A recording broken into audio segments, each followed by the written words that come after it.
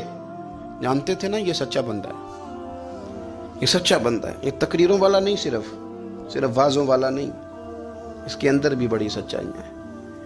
قریب آئے, آ کے کہا یار تو میرا بھائی ہے, میرے سینے لاگ. فرمانے لگے تو تیسری بار آیا ہے, مومن ہے, میں منہ نہیں موڑ سکتا, پر پہلے مجھے بتا گورنر بننے کے بعد تو نے مکان کتنے بنائے, باغ کتنے لگائے, چکیاں کتنی لگائیں, کتنے تو نے چیزیں بنائی ہیں, پہلے بتا. تو حضرت ابو موسیٰ اشعری نے ان کا ہاتھ پکڑا, رونے لگے.